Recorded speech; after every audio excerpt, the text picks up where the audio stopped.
இமயமலை அடிவாரத்தில் ஒரு மடம். அங்கே ஒரு சன்னியாசி இருந்தார். அவர்கிட்ட ஒருத்தர் வந்தார். சுவாமி, ஆசையை உதற நினைக்கிறேன், முடியல, ஒட்டிக்கிட்டே வருது அப்படின்னாராம். இப்படி உட்கார ஒரு கதை சொல்கிறேன் அப்படின்னு சொல்லி அவர் சொல்ல ஆரம்பித்தாராம். அவர் சொன்ன கதை என்னென்னா, ஒரு ஊரில் ஒரு ஆள் இருந்தான். அவன் பேர் குப்புசாமி. அவங்ககிட்ட எப்பவும் ஒரு பழைய தொப்பி இருக்கும், விடவே மாட்டான். அதனால் அவனை எல்லோரும் தொப்பி சாமி அப்படின்னு தான் கூப்பிடுறது வழக்கம். ஒரு புது தொப்பி வாங்கிக்கப்படாதாப்பா அப்படின்னு நண்பர்கள்லாம் சொல்லி பார்த்தாங்க. பணத்துக்கு எங்கே போவேன் அப்படின்னு விட்டானு. பணம் வச்சுருக்கான், செலவு பண்ண மனசு வரல, மகா கஞ்சன். பழைய பாட்டில்கள்லாம் வாங்கி விற்றுக்கிட்டு இருந்தான். அப்படி ஒரு தடவை பழைய கண்ணாடி சாமான்களை ஏலத்தில் எடுத்தப்போ அதில் ஒரு அருமையான சென்ட்டு பாட்டில் கிடச்சிது. உடனே ஒரு ஐடியா பண்ணான். அந்த சென்ட்டை சின்ன சின்ன பாட்டில்களில் அடைச்சி ஜன்னல் ஓரமாக அடுக்கி வச்சுட்டான். அதை விற்றா நிறைய பணம் கிடைக்குமே, அதனால். இதுக்கு இடையில் ஒரு நாள் அவன் அப்படியே உட்காந்துருந்தான். அந்த நேரம் நண்பன் வந்தான். ஏண்டா, உன் பழைய தொப்பியை மாற்றப்படாதா? ஊரில் எல்லோரும் கேலி பேசுகிறாங்களே ஒன்று தொப்பி சாமின்னு அப்படின்னு சொல்லி கேட்டிருக்கான். இந்த சென்ட்டு பாட்டில் விற்றதும் பணம் வரும், அதுக்கப்புறம் பார்க்கலாம் அப்படின்னு நானா இவன். சரி வா, நீச்சல் குளத்துக்கு போயிட்டு வருவோம் அப்படின்னு கூப்பிட்ருக்கான் நண்பன். 2 பேரும் போனாங்க. அதே நேரம் அந்த ஊர் நீதிபதியும் அங்கே குளிக்க வந்தாராம். அவர்கிட்ட இருந்தது விலை வசந்த ஒரு புது தொப்பி. அதை அங்கே இருந்த ஸ்டாண்டில் மாட்டிவிட்டு குளிக்க போனார். இதுக்கிடையில் குப்புசாமி குளிச்சுட்டு வந்தான். அவனுடைய பழைய தொப்பியை காணலை. அந்த புது தொப்பியை பார்த்தா இது நண்பனுடைய வேலை தான் அப்படிங்கிறதாக புரிஞ்சுக்கிட்டு அதை எடுத்து மாட்டிகிட்டு வந்துட்டான். நீதிபதி குளிச்சுட்டு வந்து பார்க்குறாரு, தொப்பியை காணும். போலீஸில் புகார் கொடுத்தார். அவங்க தேடினாங்க. ஒரு மூலையில் பழைய தொப்பி கிடச்சிது. அடடா, இது நம்ம குப்புசாமியோட தொப்பி இல்லையா அப்படின்னு நானா ஒருத்தன். உடனே அவன் வீட்டுக்கு தேடிட்டு போயிருக்காங்க. அங்கே போய் பார்த்தா புது தொப்பி அங்கே இருக்குது. உடனே அவனுக்கு 1000 ரூபா அபராதம் போட்டாங்களாம். அவன் பணத்தை கட்டிவிட்டு ரொம்ப எரிச்சலோடு வீட்டுக்கு வந்தான். பழைய தொப்பி கண்ணில் பட்டது. மறுபடியும் உன்னால் தானே எனக்கு 1000 ரூபா நஷ்டம் அப்படின்னு சொல்லி அதை எடுத்துக்கிட்டு அப்படி போயிருக்கான். அந்த ஊர் குளத்தில் வீசி எறிஞ்சிட்டு வந்துட்டான். அது மீன் பிடிக்கிற ஒருத்தன் கையில் சிக்கிச்சு. அவன் வர்ற வழியில் அதை எடுத்து வேகமாக வீசி எறிஞ்சான். அது நேராக குப்புசாமி வீட்டு ஜன்னல் வழியாக உள்ளே இந்த சென்ட்டு பாட்டில்கள் மேலே உழுந்து எல்லாம் உடஞ்சி நொறுங்கி போச்சு. குப்புசாமி பார்த்தான். தோட்டத்தில் ஆழமாக ஒரு குழியை வெட்டினான். அந்த தொப்பியை போட்டான், மூடிவிட்டான். இதை அடுத்த வீட்டுக்காரன் பார்த்தான். ஏதோ புதையல் தான் வச்சுருக்கான் போல இருக்குன்னு நினச்சான். போலீஸில் போய் புகார் கொடுத்துட்டான். மறுபடியும் போலீஸ் குழியை தோண்டினாங்க. பழைய தொப்பி மறுபடியும் வெளியில் வந்தது. எல்லோரும் சிரிக்கிறாங்க. அன்னைக்கு ராத்திரியே அந்த தொப்பியை எடுத்துக்கிட்டு நேராக புறப்பட்டான். ஒரு கல்லில் அதை சேர்த்து கட்டி குடிநீர் தொட்டி இருக்கும்ல, அதில் போட்டுட்டு வந்துட்டான். இனிமேல் என்ன பண்ணும் பார்ப்போன்னு. ஒரு நாள் திடீர்னு குழாயெல்லாம் அடைப்பட்டு போச்சு. மாநகராட்சி அலுவலர்கள் என்னன்னு பார்த்தா அந்த பழைய தொப்பி குழாயை அடைச்சிக்கிட்டு இருக்குது. இது குப்புசாமியோட தொப்பிங்கிறது தான் எல்லாருக்கும் தெரியுமே. உடனே குடிநீரை பாழாக்கணத்துக்காக குப்புசாமிக்கு கோர்ட்டு 2500 ரூபா அபராதம் போட்டுவிட்டுது. அதையும் கட்டிவிட்டு வெளில வந்தான். கடைசியாக முடிவு பண்ணான். ஒரு நெருப்பு குச்சியை கிழிச்சான். தொப்பியை கொளுத்தினான். எரிஞ்சுது. எடுத்து வெளில எரிஞ்சான். கொஞ்ச நேரத்தில் தீ அணைப்பு படம் வந்துட்டுது. ஆமாம், இவன் எடுத்து எரிஞ்சது வெளியில் விழுந்து வீட்டு கூரையே பற்றிக்கிட்டு எரிய ஆரம்பிச்சுட்டுது. அவனோட பணத்தாசையும் அதோடு சேர்ந்து எரிஞ்சு போச்சான். இப்படி ஒரு கதை. இந்த கதையை சொல்லி முடித்தார் அந்த இமயமலை அடிவாரத்தில் இருந்த சன்னியாசி. இப்போ அந்த குப்புசாமி எங்கே இருக்கிறான்னு கேட்டார் எதிரில் இருந்தவர். இதோ உன் எதிரிலே இருக்கிறான், நான் தான் அந்த குப்புசாமி அப்படின்னாரான் அந்த சன்னியாசி. அந்த குப்புசாமி கிட்ட இருந்தது மாதிரி ஒரு பழைய தொப்பி நம்ம ஒவ்வொருத்தர்கிட்டையும் உண்டு. அதை எப்படி தொலைக்கிறதுன்னு தெரியாமல் தடுமாறிக்கிட்டு இருக்கிறோம். அது என்ன தொப்பிங்கிறீங்களா? அதுதான் நம்மை சூழ்ந்திருக்கிற மாயை அப்படிங்கிறார் சுவாமி சின்மயானந்தர். மெய்ஞானம் கிடைக்கிறப்போ மாயை எரிஞ்சு போகும் அப்படிங்கிறது அவருடைய கருத்து. நம்மால் ஒருத்தர் வேகமாக ஓடி வந்தார். காலில் மாட்டியிருந்த பழைய செருப்பு 2ஐயும் ஆவேசமாக தூக்கி ஒரு கிணத்துல போட்டுட்டு வெறுங்காலோடு நடந்து வந்துக்கிட்டு இருக்கிறார். ஏன் அப்படி பண்ணீங்க அப்படின்னு கேட்டோம். அந்த செருப்புக்கு சொந்தக்காரன் பின்னாடி வந்துக்கிட்டு இருக்கிறான், அதனால் அப்படி பண்ணேன் அப்படிங்கிறார் இவர். ஒருத்தர் மனசில் நிம்மதி இல்லாமல் உட்காந்துருந்தார். என்ன சார் விஷயம் அப்படின்னு விசாரித்தேன். அகலக்கால் வச்சுட்டேன், அதுதான் அவதிப்படுறேன்னார். விவரமாக சொல்லுங்கன்னு. வீடு கட்டணும்னு ஆரம்பித்தேன், வேலை பாதியிலேயே நிற்கிது, கையில் பணம் இல்லை அப்படின்னார். இது மாதிரி ஆசாமிகள் பல பேரை நீங்கள் பார்த்துருக்கலாம். இவங்கெல்லாம் சுலபமாக மன அழுத்தத்துக்கு ஆளாயிடுறாங்க. மன உளைச்சல், அதாவது ஸ்ட்ரெஸ் அப்படின்னு சொல்கிறோமே, அதுக்கு அடிப்படையான சில காரணங்கள் உண்டு. அதாவது மிகையாக திட்டமிடுதல் அப்படிங்கிறதும் ஒரு முக்கியமான காரணம். நடைமுறை சாத்தியம் என்னங்கிறத மனசில் வச்சுக்கிட்டு எந்த திட்டத்தையும் தீட்டணும். அப்போ தான் அது சரியாக வரும். ரெண்டாவது காரணம் என்ன தெரியுமா? ஒரே நேரத்தில் பல்வேறு செயல்களில் ஈடுபடுறது. தொலைபேசியில் பேசிக்கிட்டே கையில் இருக்கிற கடிதத்தை படிச்சுக்கிட்டே எதிரில் உட்காந்துக்கிட்டு இருக்கிறவருக்கும் அப்பப்போ பதில் சொல்லிக்கிட்டு மனசில் பல்வேறு சிந்தனைகளை அப்படியே ஓட விட்டுக்கிட்டு இருக்கிறது, இதுவும் மன அழுத்தத்தை உண்டாக்குது. மூணாவது காரணம், எதிலேயும் வெற்றி மட்டும் எதிர்பார்க்குற ஒருதலைப்பட்சமான ஆர்வம். நாம் தொட்டதெல்லாம் வெற்றியாகவே முடியணும் அப்படின்னு எதிர்பார்க்குறவங்க ஏதாவது ஒன்றில் தோல்வியை கண்டால் தோண்டு போயிடுறாங்க. எப்படியும் முடியலாம்ங்கிற எண்ணம் ஏற்கனவே நமக்குள்ளே இருந்துட்டுதுன்னா அந்த அவஸ்தை வராது. அதனால் அதுவும் நம்ம வளர்த்து கொள்ள வேண்டிய ஒரு குணம். மன உளைச்சல் ஏற்படுறதுக்கு இன்னொரு காரணம், எதையும் வேகமாக செஞ்சுடணும் அப்படிங்கிற துடிப்பு. அந்த துடிப்பே மனசை அழுத்த ஆரம்பிச்சிடும். எந்த ஒரு காரியத்திலையும் தாமதமோ இடையூறோ ஏற்பட்டால் அதை பொறுத்துக்கிற மனப்போக்கம் வேணும். அது இல்லாதவங்க அழுத்தத்துக்கு ஆளாயிடுறாங்க. சில பேர் வேலைன்னு எந்த நேரம் பார்த்தாலும் வேலையே கதின்னு கிடப்பாங்க. பொழுதுபோக்குக்கோ உடற்பயிற்சிக்கோ குடும்பத்தில் உள்ளவங்க அல்லது நண்பர்கள் கூட கலந்துரையாடவோ கொஞ்சம் கூட நேரம் ஒதுக்க மாட்டாங்க. இந்த சுபாவம் மன அழுத்தத்தை உண்டு பண்ணும்.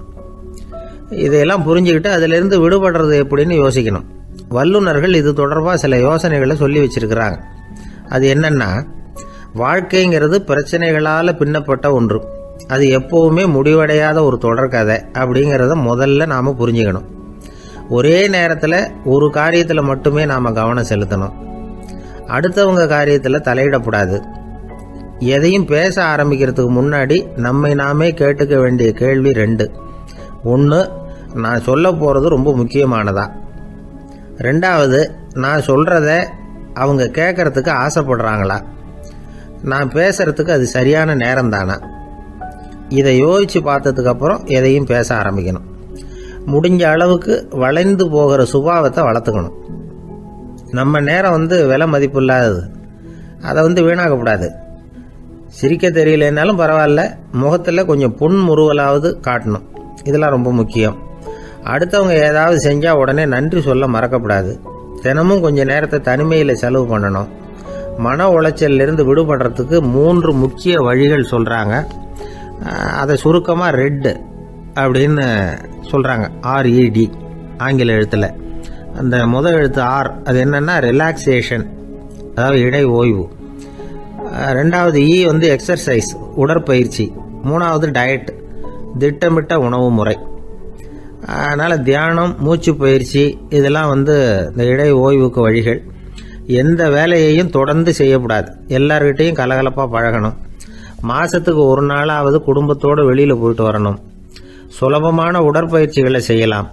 உடற்பயிற்சிங்கிறது நமக்காக நாம் செய்கிற ஒரு நீண்டகால முதலீடு அப்படின்னு சொல்லுவாங்க. அதாவது லாங் டேர்ம் இன்வெஸ்ட்மெண்ட்டாக. அளவோடு சாப்பிட்ணும், மெதுவாக சாப்பிட்ணும். இதெல்லாம் கொஞ்சம் மனசில் வச்சுக்கிட்டு நடந்துக்கிட்டால் மகிழ்ச்சியாக வாழலாம். சில பேர் சாப்பாட்டு விஷயத்தில் ரொம்ப அக்கறை எடுத்துக்கிறது உண்டு. ஒரு குண்டு ஆசாமி சாப்பிட உக்காந்தார். முதல்ல ஒரு மாத்திரை சாப்பிட்டார். எதுக்குன்னு கேட்டோம். பசி எடுக்கிறதுக்குன்னார். சாப்பிட்டு முடித்தார். பிறகு மறுபடியும் ஒரு மாத்திரை சாப்பிட்டார். இது எதுக்குன்னு கேட்டோம். சாப்பிட்டது ஜீரணமாகறதுக்கு அப்படின்னார். ஒரு அரசனும் அமைச்சரும் ஒரு நாள் ரொம்ப சாவகாசமாக பேசிக்கிட்டு இருந்தாங்களாம். அரசன் அமைச்சரை பார்த்து ஒரு கேள்வி கேட்டிருக்கார். ஏங்க அமைச்சரே, ஆசை இல்லாத ஒரு மனுஷனால் இருக்க முடியுமா அப்படின்னு. ஏன் முடியாது? துறவி அப்படிங்கிறவங்கெல்லாம் அப்படிப்பட்டவங்க தானே அப்படின்னாராம் அமைச்சர். அவங்கெல்லாம் உண்மையிலேயே ஆசையை விட்டவங்க தானே அப்படின்னு கேட்டாரா ராஜா. அப்படி தான் இருக்கணும் அப்படின்னாராம் அமைச்சர். அப்படின்னா ஆசையே இல்லாத ஒரு உண்மையான துறவியை நான் பார்க்கணுமேன்னார். அது என்ன பிரமாதம், அதுக்கு நான் ஏற்பாடு பண்ணுறேன் அப்படின்னு விட்டார் இவர். சொல்லிவிட்டு உடனே புறப்பட்டு போனார். அங்கே எங்கே தேடினார். அப்புறம் தான் அவருக்கு புரிஞ்சுது உண்மை துறவியை கண்டுபிடிக்கிறது எவ்வளவு கஷ்டமான காரியம்னு. இருந்தாலும் ராஜா கிட்ட சொல்லியாச்சே, உண்மை துறவியை காட்டுறேன்னு. இப்போ என்ன பண்ணுறது? ராஜா கிட்ட சொன்னபடி நடக்கலைன்னா அவருக்கு கோபம் வந்துடும். அமைச்சர் ஒரு யோசனை பண்ணார். அவருக்கு ஒரு வழி தெரிஞ்சுது. அதுதான் சரின்னு முடிவு பண்ணார். அதாவது அந்த ஊரில் அவருக்கு தெரிஞ்ச நாடக நடிகர் ஒருத்தர் இருக்கிறார். நல்லா நடிப்பார். அவரை போய் பார்த்தார். இதை பாருப்பா, எனக்காக நீ ஒரு காரியம் செய்யணும்னார். என்னன்னு கேட்டார் அவர். நீ ஒரு துறவி மாதிரி கொஞ்ச நேரத்துக்கு நடிக்கணும். ராஜா உன்னை பார்த்துட்டு போகிற வரைக்கும் நடி, அது போதும் அதுக்காக உனக்கு 10,000 ரூபா தரேன் அப்படின்னார். அவர் எந்த காலத்தில் இவ்வளவு பணத்தை மொத்தமாக பார்த்துருக்கார். அதனால் உடனே சரின்னு ஒத்துக்கிட்டார். அமைச்சர் அரண்மனைக்கு திரும்பி வந்தார். என்ன அமைச்சரே, இன்னுமா ஒரு உண்மையான துறவி கிடைக்கலன்னார். உண்மையான துறவி ஒருத்தரை இப்போ தான் கொஞ்ச நேரத்துக்கு முன்னாடி பார்த்து பேசிவிட்டு வர்றேன். அவர் நம்ம ஊருக்கு வெளியில் குளத்தங்கரையில் உள்ள ஒரு ஆலமரத்துக்கு அடியில் உட்காந்துருக்கிறார் அப்படின்னார் இவர். அப்படின்னா உடனே புறப்படுங்க அப்படின்னார் ராஜா. பரிவாரங்களோடு புறப்பட்டார். அங்கே அந்த மரத்தடியில் அந்த ஆள் வேஷம் போட்டுக்கிட்டு துறவி மாதிரி உட்காந்துருக்கிறான். ராஜா நேராக போனார். அந்த துறவி காலில் பொத்துன்னு விழுந்து வணங்கினார். உடனே ராணி அவர் காலில் விழுந்தாங்க. அடுத்தபடியாக அமைச்சர் விழுந்தார். அவருக்கு தெரியும் இது நம்ம ஆள் தான்னு. இருந்தாலும் என்ன பண்ணுறது, நேரம். அப்புறம் பரிவாரங்கள்லாம் துறவி காலில் விழுந்து ஆசீர்வாதம் வாங்கிட்டாங்க. ராஜா அப்புறமா தங்கத்தட்டில் பொண்ணையும் பொருளையும் வச்சு அந்த துறவிகிட்ட ரொம்ப பணிவாக நீட்டுறார். தாங்கள் தயவு பண்ணி இதை ஏற்றுக்கணும் அப்படின்னு வேண்டிக்கிட்டார். அந்த துறவி பற்று இல்லாமல் அதை பார்த்தார்.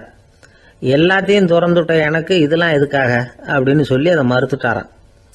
ஆஹா, உண்மையான துறவியை பார்த்துட்டோம் அப்படிங்கிற ஆனந்தம் அரசருக்கு. ரொம்ப நிம்மதியாக திருப்தியாக திரும்பி வந்தார் அரண்மனைக்கு. அதுக்கப்புறம் அமைச்சர் யாருக்கும் தெரியாமல் அந்த துறவிகிட்ட ஓடினார். சொன்ன பிரகாரம் பணத்தை நீட்டினார். இந்தப்பா, நான் உங்ககிட்ட சொன்னபடி 10,000 ரூபா பணம் எடுத்துக்கோ அப்படின்னார். அந்த ஆள் ராஜா கிட்ட சொன்னது மாதிரியே எல்லாத்தையும் திறந்துட்ட எனக்கு இதெல்லாம் எதுக்காக வேணாம் அப்படின்னு விட்டாரான். நடித்த வரைக்கும் போதும்ப்பா, இனிமேல் இந்த நாடக வசனம்லாம் வேணாம், வேஷத்தை கலைச்சுரு, பணத்தை வாங்கிக்கோன்னார். இல்லைங்க, இது வேஷம் இல்லை, இது வசனமும் இல்லை, இது உண்மை. கொஞ்ச நேரம் துறவி மாதிரி நடித்ததுக்கே இந்த தேசத்து ராஜா, ராணி, அமைச்சர், பரிவாரங்கள் எல்லாம் என் காலில் விழுந்து வணங்குறாங்க. அப்படின்னா உண்மையான துறவியாக இருக்கிறது எவ்வளவு பெருமையான விஷயம். நான் உண்மையான துறவியாக ஆக போகிறேன், அப்படி முடிவும் பண்ணிட்டேன் அப்படின்னார் அந்த நடிகர். வேஷம் கூட எப்படிப்பட்ட விளைவுகளை உண்டு பண்ணுது பார்த்தீங்களா. நம்மால் ஒருத்தன் ரொம்ப வசதியாக தான் இருந்தான். ஒரு நாள் அவன் சொத்து பூரா திருட்டு போட்டுது. அதுக்கப்புறம் இவன் துறவி மாதிரி ஆயிட்டான். ஊர் ஊராக சுத்தினான். ஒரு குருநாதரை தேடி கண்டுபிடிச்சான். அவர்கிட்ட சீடனா சேர்ந்துக்கிட்டான். அவனை பார்த்து ஒருத்தர் கேட்டார், நீ உண்மையான சீடன் தானான்னு. இல்லைங்க, சீடன் மாதிரி நடிச்சுக்கிட்டு இருக்கிறேன் அப்படின்னா. அது குரு துரோகம் இல்லையா அப்படின்னு கேட்டார் அவர். இல்லைங்க, நான் பண்ணது குரு துரோகம் இல்லை, என் குரு பண்ணது தான் துரோகம். என்னுடைய பணத்தை கொள்ளையடிச்சது இவர் தான். அதை எங்கே வச்சிருக்காருன்னு கண்டுபிடிக்கிறதுக்காக தான் இவர்கிட்ட சீடனா சேர்ந்துருக்கிறேன் அப்படின்னானா. காசி தேசத்தில் ஒரு வேடன் இருந்தானா. அவன் வழக்கம் போல காட்டுக்கு வேட்டையாட போயிருக்கிறான். ஒரு மானுக்கு நேராக குறி பார்த்து அம்பை விட்டுருக்கான். குறி தவறி போய் அந்த அம்பு ஒரு பெரிய மரத்து மேலே போய் குத்திக்கிட்டுது. விஷம் தடவுன அம்பு. அதனால மரம் வீணா போயிட்டுது. அதுல இருந்த இலை காய் எல்லாம் உதிர ஆரம்பிச்சுட்டுது. கொஞ்ச நாள்ல அந்த மரம் பூரா காஞ்சி அப்படியே பட்டு போச்சு. அந்த மரத்துல ஒரு பொந்து, அதுல ஒரு கிளி ரொம்ப காலமா இருந்துகிட்டு இருக்குது. அந்த மரம் நல்லபடியா வளமா இருந்த காலத்துல நிறைய பறவைகள் அதுல தங்கி இருந்தது. மரம் காய ஆரம்பிச்சதும் அந்த பறவையெல்லாம் யோசிக்க ஆரம்பிச்சது. சரி, இனிமே இந்த மரம் நமக்கு சரிப்பட்டு வராது, வேற இடம் பார்க்க வேண்டியதுதான் அப்படின்னு நினைச்சு ஒவ்வொன்னா பறந்து போக ஆரம்பிச்சுட்டுது. கடைசியில தங்கி இருந்தது அந்த ஒரு கிளி மட்டும்தான். அது அந்த மரத்தை விட்டுட்டு எங்கேயும் போறதுக்கு பிரியப்படல. ஏன்னா அதுக்கு அந்த மரத்து மேல அவ்வளவு அன்பு. இறை தேடுறதுக்கு கூட அந்த கிளி வெளியே போறதில்ல. சாப்பிடாம இருந்தா உடம்பு என்னத்துக்கு ஆகும். கிளி ரொம்ப வாடி போயிட்டுது. சத்தம் போட்டு கத்த கூட அதால முடியல. அந்த கிளி இப்படி நடந்துக்கிறது தேவலோகத்துல இருந்த இந்திரனுக்கே ரொம்ப ஆச்சரியமா இருந்துதான். நேர்ல போய் அந்த கிளிய பார்த்துட்டு வந்தா தேவையில்லைன்னு தோணுச்சு அவனுக்கு. உடனே தேவலோகத்தில இருந்து புறப்பட்டு பூலோகத்துக்கு சேர்ந்தான் இந்திரன். ஒரு சாதாரண மனுஷன் மாதிரி அந்த கிளிக்கு முன்னாடி போய் நின்னான். ஏ கிளியே, உனக்கு என்ன பைத்தியமா? இந்த மரத்துல இலையும் இல்ல, காயும் இல்ல, கிளையெல்லாம் காஞ்சி போய் எப்போ ஒடிஞ்சு விழலாம்னு நேரம் பார்த்துக்கிட்டு இருக்குது. நீ இன்னமும் இதையே கட்டிக்கிட்டு அழுதுகிட்டு இருக்கிறிய. உன் கூட இருந்த மற்ற பறவைகள்லாம் பாத்தியா? இதே காட்டுல உள்ள செழிப்பான மரங்கள்ல போய் கூடு கட்டிக்கிட்டு சுகமா இருந்துகிட்டு இருக்கு. நீ மட்டும் ஏன் இப்படி கஷ்டப்படணும் அப்படின்னு கேட்டான் இந்திரன். கிளியை சும்மா சோதிக்கிறதுக்காக தான் அப்படி கேட்டிருக்கான். அந்த கிளிக்கு தவ வலிமை அதிகம். அதனால வந்திருக்கிறது இந்திரன் தாங்கிறது அதுக்கு புரிஞ்சு போச்சு. தேவேந்திரா, நான் இந்த மரத்துல தான் பிறந்தேன், வளர்ந்தேன். சின்ன வயசுல இருந்து என்னை வளர்த்து காப்பாத்தி ஆளாக்குனது இந்த மரம் தான். எனக்கு பசி எடுத்தப்போ பழம் கொடுத்தது இந்த மரம் தான். எனக்கு ஆபத்து வந்தப்போ அடைக்கலம் கொடுத்தது இந்த மரம் தான். இப்போ இந்த மரம் கஷ்ட திசையில இருக்குது. இந்த நேரத்துல நான் மட்டும் நல்லா இருந்தா போதும்னு நினைக்கலாமா? அது சுயநலம் இல்லையா? இப்படி இது துன்பப்படுற காலத்துல நானும் இது கூட இருந்து துன்பத்தை சகிச்சுக்கிறது தான் நியாயம். உதவி செஞ்சவங்களை உதறி தள்ளுறது நல்லது இல்லைங்கிறது உங்களுக்கே தெரியும். என்னோட நல்ல விரதத்தை குலைக்கிறது மாதிரி அல்லவா இருக்குது நீங்க சொல்றது.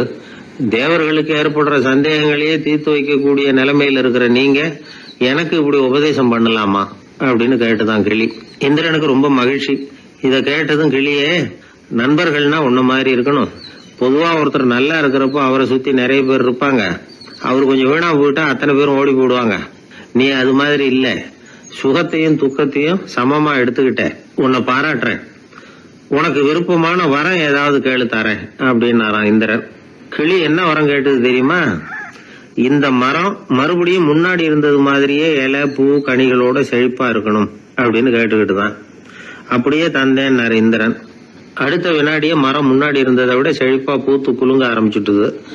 அந்த கிளியும் ரொம்ப நாள் சந்தோஷமா வாழ்ந்துட்டு அதுக்கப்புறம் இந்திரலோகம் போய் சேர்ந்துதான். மகாபாரதத்துல பீஷ்மர் தர்மருக்கு இந்த கதையை சொல்றார்.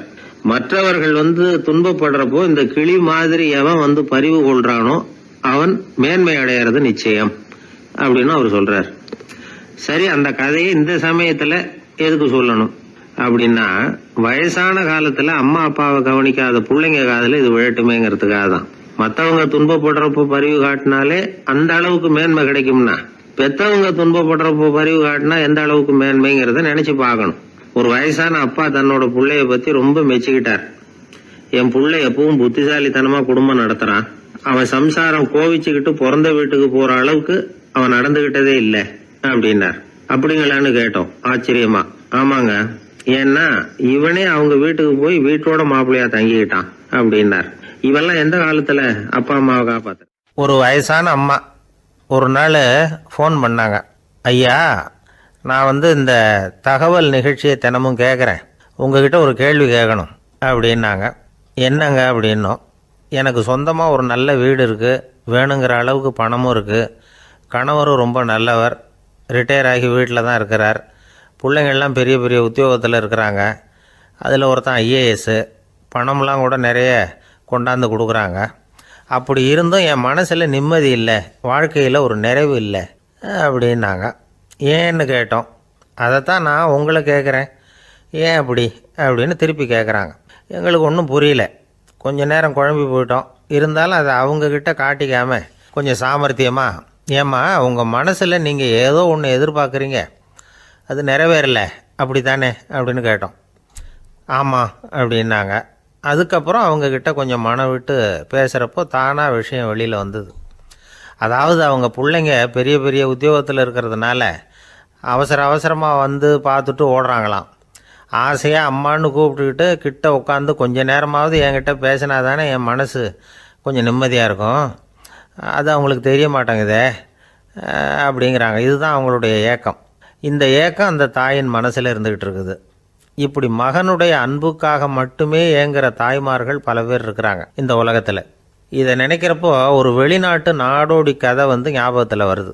அதாவது கடவுள் படைப்பு தொழிலில் ரொம்ப மும்முரமாக ஈடுபட்டுக்கிட்டு இருந்தாராம்.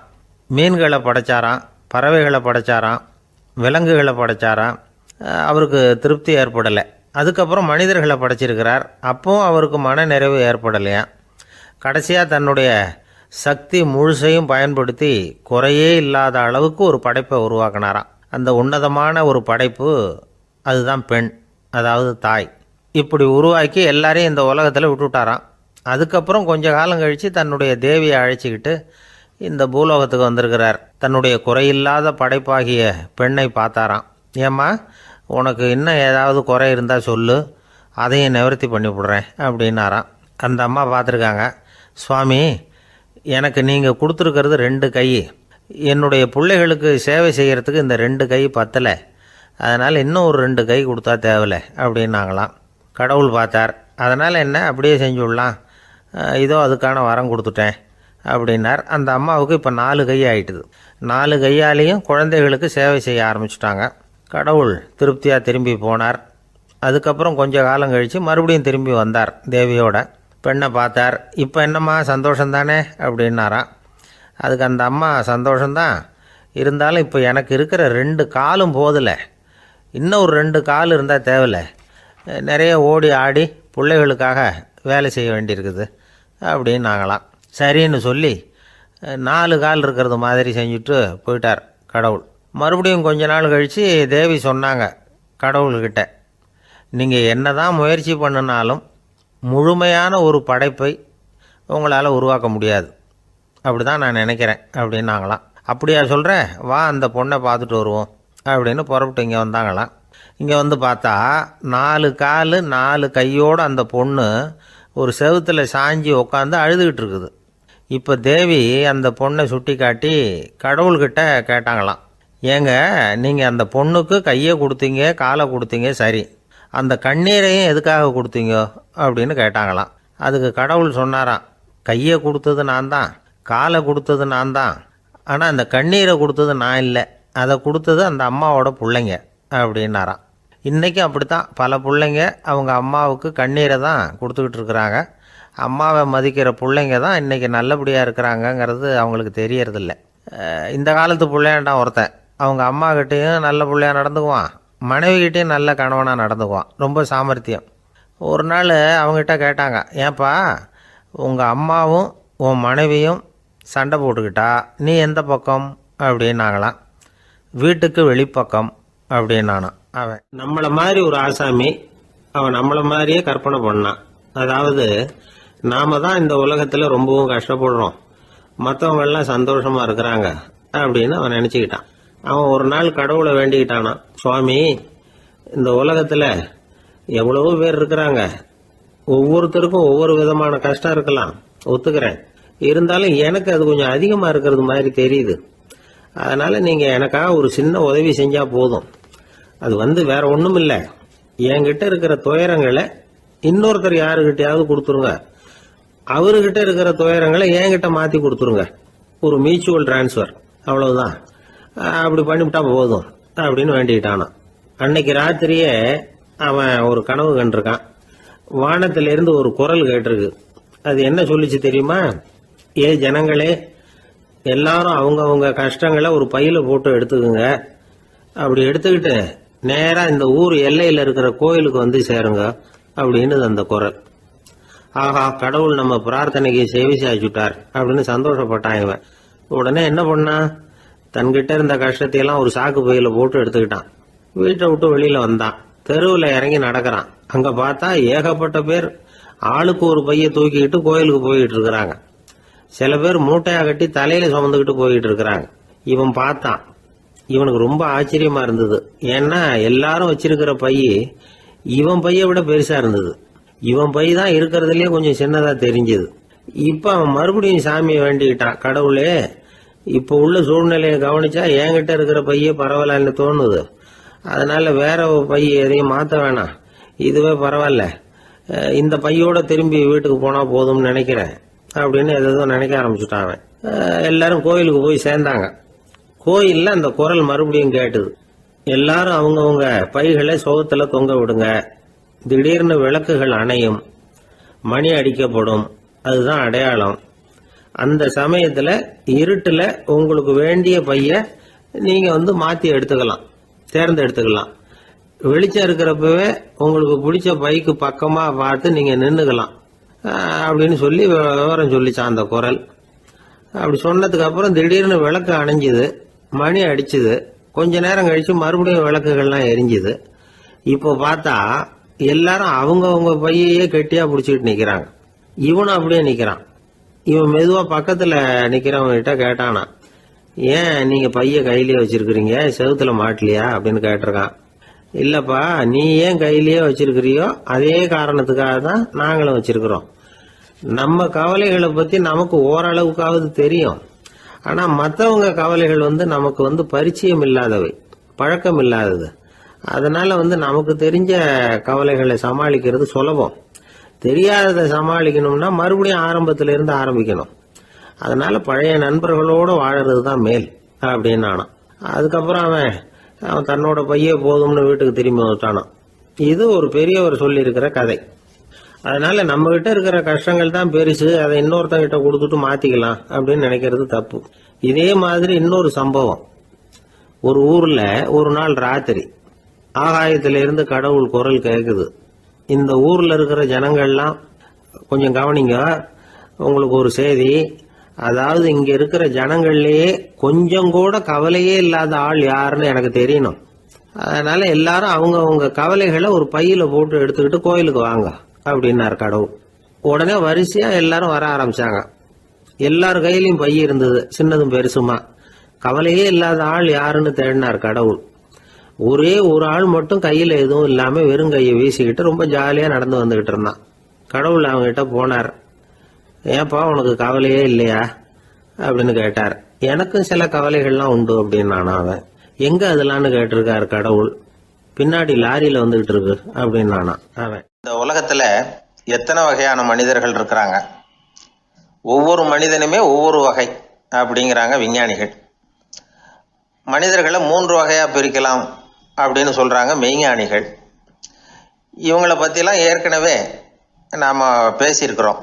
இப்போ டாக்டர் எட்வர்டு பேட்ச் அப்படிங்கிற நிபுணர் என்ன சொல்றாரு தெரியுமா? மனிதர்களை 7 வகையா பிரிக்கலாம்ங்கிறார். மனிதர்களின் மனநிலை அடிப்படையில அவங்களை 7 விதமா வகைப்படுத்துறார் அவர். சரி, அது என்ன 7 வகை? முதல் வகை என்னன்னா பயந்த குணம் உள்ளவங்க. சார் ரொம்ப பயந்த சுபாவம், வீட்டில் கூட வாயே திறக்க மாட்டார், சாப்பிட போறப்ப மட்டும்தான் கொஞ்சம் வாயை திறப்பார், அப்புறம் மூடிக்குவார் அப்படின்னு சில பேரை பத்தி நாம பேசிக்கிறது உண்டு. இவங்கெல்லாம் இந்த வகை, அதாவது பயந்த குணம் உள்ளவர்கள் அப்படிங்கிற முதல் வகை. சரி, 2வது வகை என்னன்னா சஞ்சலப்படுகிறவர்கள். எதுக்கு எடுத்தாலும் கலக்கம், குழப்பம், இப்படியே காலம் தள்ளிட்டு இருப்பாங்க. பல பேர் பார்த்துருப்பீங்க. அவங்கெல்லாம் இந்த வகை. 3வது வகை என்னன்னா யதார்த்த உலகை மறந்து கற்பனை உலகத்திலேயே மிதக்கிறவங்க. இளைஞர்கள், கவிஞர்கள், இப்படி பல பேர் இருக்கிறாங்க. எப்போ பார்த்தாலும் கற்பனை உலகத்திலேயே மிதந்துகிட்டு இருப்பாங்க. கிட்டத்துல போய் என்னங்க ஒரு மாதிரியா இருக்கிறீங்க அப்படின்னு கேட்டு பாருங்க, அவங்களெல்லாம் ஏதோ ஒரு அற்ப புழுவை பார்க்கறது மாதிரி அவங்கள பார்ப்பாங்க. அதுவும் அந்த வானத்து நிலாவை பாருங்கள், அது என்னை வா வான்னு கூப்பிடுது, எனக்கு சீக்கிரத்தில் ஒரு நாள் சிறகுகள் முளைக்கும், சிறகடித்து வானத்தில் பறந்து போவேன், அந்த செல்ல நிலாவை கொஞ்சிவிட்டு வருவேன், இப்படிலாம் பேசிக்கிட்டு இருப்பாங்க. கொஞ்சிறது அப்புறம் இருக்கட்டும், இப்போ கஞ்சிக்கு வழியே பாருப்பா அப்படின்னா அதை காதில் வாங்க மாட்டாங்க. நாம் ஏதோ இந்த உலகத்தை அனுபவிக்க தெரியாதவர்கள் மாதிரி நம்மளை அவங்க கவனிப்பாங்க. இப்படி ஒரு ரகம். 4வது வகை மனிதர்கள் எப்படின்னா, இவங்க தனிமை உணர்வு மிக்கவர்கள். இவங்க மற்றவங்களோட இயல்பாக நெருங்கி பழகிறதில்ல. தான் உண்டு தன்னுடைய வேலை உண்டுன்னு இருந்துட்டு போகிறவங்க. அடுத்த வீட்டில் இருக்கிறவர் யார் அப்படின்னு கேட்டால் கூட அடுத்த வீடுன்னு ஒன்று இருக்கா அப்படிங்கிறது மாதிரி நம்ம முகத்தை பார்ப்பாங்க. அவங்ககிட்ட மேற்கொண்டு நாம் என்னத்தை பேச முடியும்? இப்படி ஒரு வகை. 5வது வகை மனிதர்கள் எப்படின்னா, இவங்க மற்றவங்க செல்வாக்குக்கு உட்பட மறுப்பவர்கள். அடுத்தவங்களோட செல்வாக்குக்கு இவங்க ஆட்படுறதில்ல. நான் யார் தெரியுமான்னு கேட்டால் அதை தெரிஞ்சுட்டு எனக்கு என்ன ஆக போகுதும்பாங்க. இவங்கெல்லாம் அந்த ரகம். 6வது வகை மனிதர்கள் எப்பவும் எதுலேயும் பற்று இல்லாமல் இருக்கிறவங்க. இது ஒரு துறவு மனப்பான்மை. இயல்பாகவே சில பேர் இப்படி உண்டு, அவங்களுக்கு எதுலேயும் ஒரு ஈடுபாடு இருக்காது. அப்படிப்பட்டவங்கெல்லாம் 6வது வகை. 7வது வகை மனிதர்கள் மற்றவங்க கவலையை தன்னுடையதாக ஆக்கிக்கிட்டு கவலைப்படுறவங்க. இவங்கெல்லாம் மகாத்மாக்கள். தாம் வேறு அடுத்தவங்க வேறு அப்படிங்கிற எண்ணம் இவங்களுக்கு வர்றதில்லை. அதனால் அடுத்தவங்களுக்கு ஒரு துன்பம் வந்ததுன்னா இவங்களால சும்மா இருக்க முடியறதில்ல. ஆக கூடி இப்படி 7 விதமான மனிதர்களை அடையாளம் காட்டுறார் அந்த நிபுணர். இதில் நாம் எந்த வகையில் வர்றோம் அப்படிங்கிறத நாம தான் அடையாளம் கண்டுபிடிக்கணும். எனக்கு தெரிஞ்ச ஒரு மனிதர் உண்டு. அவர் ஒரு வித்தியாசமான வகை. எதையும் நடைமுறை சாத்தியமாக சிந்திக்கிறவர்.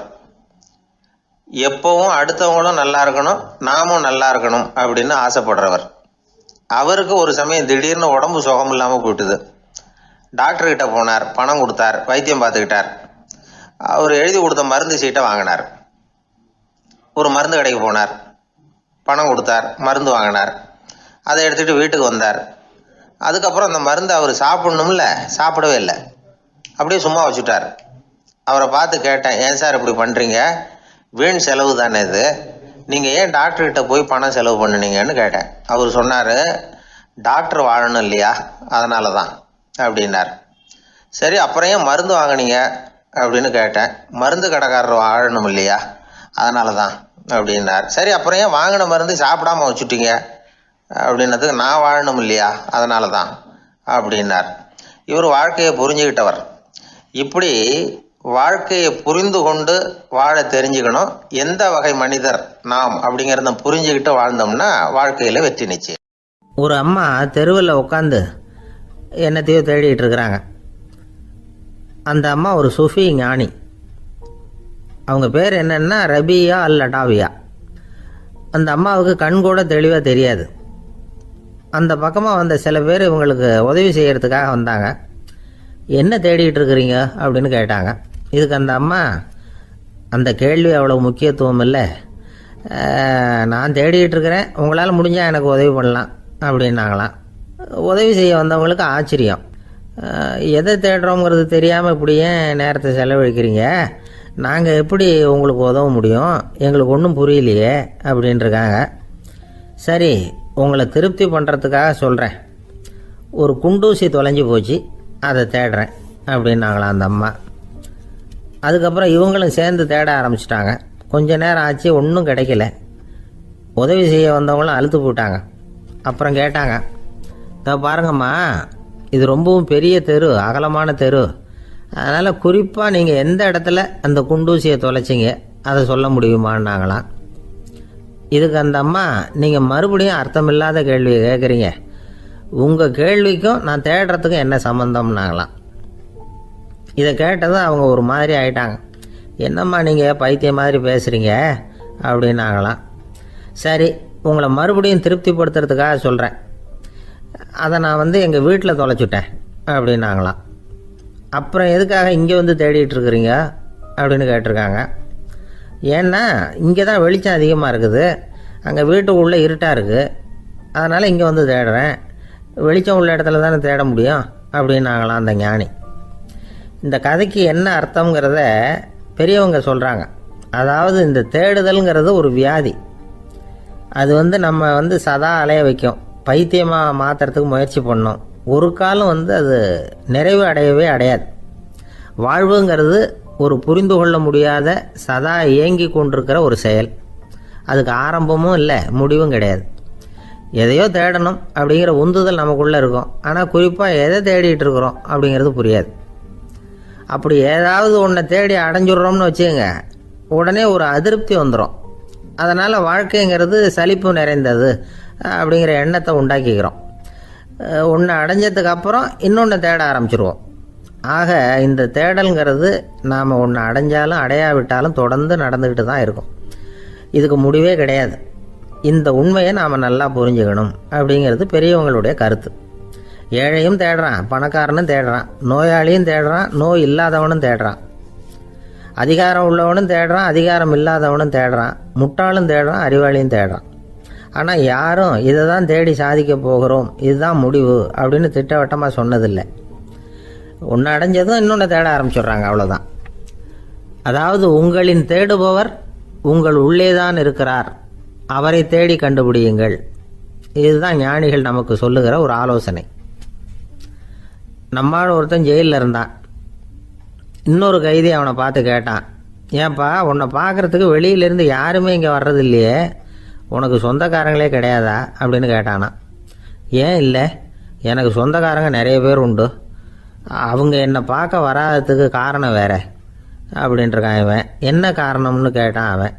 அதுக்கு இவன் சொன்னானா, அதுக்கு என்ன காரணம்னா அவங்க எல்லாரும் இங்கே உள்ளேயே இருக்கிறாங்க அப்படின்னான. ஒருத்தன் எப்படி நடந்துக்கிறாங்கிறத வச்சு தான் அந்த ஆள் எப்படிங்கிறத நாம் முடிவு பண்ணுறோம். ஆளுமைன்னு சொல்கிறோம்ல, அதுக்கு சூழ்நிலைகளை ஆளுகின்ற தன்மை அப்படின்னு விளக்கம் கொடுக்குறார் ஒரு உளவியல் நிபுணர். சரி, ஒரு மனிதனுடைய ஆளுமையை உருவாக்குகிற விஷயங்கள் என்னென்ன? பிறப்பு, வளர்க்கப்பட்ட விதம், படிப்பு, நண்பர்கள், சமுதாயம், இப்படி நிறைய உண்டு. ஆளுமையின் அடிப்படையில் சில மனநோய்கள் உண்டாகுது. அதெல்லாம் என்னென்னங்கிறத தெரிஞ்சு வச்சுக்கிட்டோம்னா நம்ம கூட இருக்கிறவங்கள அடையாளம் கண்டுபிடிக்கிறதுக்கு அது ரொம்ப உபயோகமாக இருக்கும். ஃப்ரெனாய்டு ஆளுமை அப்படின்னு ஒன்று. இந்த கோளாறு உள்ளவங்க எப்படி இருப்பாங்க தெரியுமா? அதிக உணர்ச்சி, சந்தேகம், பொறாமை இதெல்லாம் அதிகமாக இருக்கும். வளைஞ்சு கொடுக்க மாட்டாங்க. அடுத்தவங்களோட இணக்கமான உறவு இருக்காது. அவங்க செய்கிற தப்புக்கெல்லாம் அடுத்தவங்களை குறை சொல்லிகிட்டு இருப்பாங்க. இது ஒரு ரகம். அடுத்தது ஸ்கிசாய்டு ஆளுமை அப்படின்னு சொல்கிறாங்க.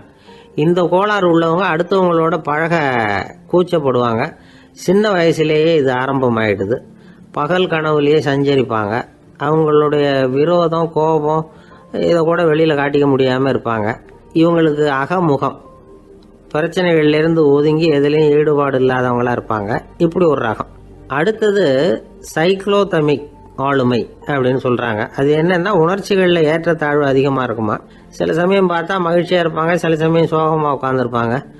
அவங்க மனநிலைக்கு தகுந்த மாதிரி சமூக நிகழ்ச்சிகளில் பங்கெடுத்துக்குவாங்க. இன்னொரு வகை என்னென்னா எண்ணப்பீடிகை ஆளுமை அப்படின்னு பேர் வச்சிருக்கிறாங்க. அதுக்கு இவங்களுக்கெல்லாம் கரெக்டாக இருக்கணும், எல்லாம் சட்டத்திட்டம் இதுலேயும் ஒரு ஒழுங்குமுறை, இப்படி எதிர்பார்க்குற மனோபாவம். இவங்க எதிர்பார்ப்புக்கும் அரண்முறைக்கும் மற்றவங்க கட்டுப்படணும்னு நினைப்பாங்க. இந்த நிலைமை நீடிச்சா என்ன ஆகும் தெரியுமா? அலைக்கழிக்கிற எண்ணங்கள் திரும்ப திரும்ப ஒரே செயலை செய்ய தூண்டுற மன தளர்ச்சிக்கு ஆளாயிடுறாங்க. அடுத்தது ஹிஸ்டீரியா ஆளுமை. சின்ன விஷயத்தையெல்லாம் பெருசுப்படுத்தி நாடகமாக்குற நடிகர்கள் இவங்க. உணர்ச்சி அதிகம் உள்ளவங்க. இவங்க மன எழுச்சியில் பக்குவமின்மை, குழந்தைத்தனம், முதிர்ச்சியின்மை எல்லாம் இருக்கும். தன்னலம் மிக்க குணம், பிறர் தன்னை மட்டுமே கவனிக்கணும்னு நினச்சி செயல்படுறது, இதெல்லாம் இவங்க அடையாளம். அடுத்த ரகம் எப்படின்னா வளர்ச்சியற்ற ஆளுமைன்னு சொல்கிறாங்க. அடுத்தவங்களோட இணங்கி போக முடியாதவங்க, அறிவு, மன எழுச்சி, சமூக உறவு இதில் எல்லாம் போதுமான வளர்ச்சியையும் நிறைவையும் பெற முடியாதவங்க. இவங்களால வாழ்க்கையில் முன்னேற முடியாது. பிச்சைக்காரங்க, குற்றவாளிகள் இவங்ககிட்டெல்லாம் இது மாதிரியான ஆளுமை அதிகமாக இருக்குமா. அடுத்தது என்னென்னா சோர்வுடைய ஆளுமை. எதுலேயும் உற்சாகம் இல்லாமல் சோர்ந்து போயிருப்பாங்க. அதுக்கெல்லாம் நமக்கு வலிமை இல்லைப்பா அப்படின்னு சொல்லிட்டு இருப்பாங்க. சின்ன விஷயங்களுக்கெல்லாம் அதிர்ச்சி அடையிறது, வாழ்வின் சுவையை அனுபவிக்க முடியாதவங்க. இன்னொரு ரகம் இது கொதித்தெழும் ஆளுமைங்கிறாங்க. எதுக்கு எடுத்தாலும் ஆத்திரம், குரோதம், வன் செயல் இதிலெல்லாம் ஈடுபாடு, இப்படி உள்ளவங்க. நத்தை வகை ஆளுமை அப்படின்னு ஒன்று.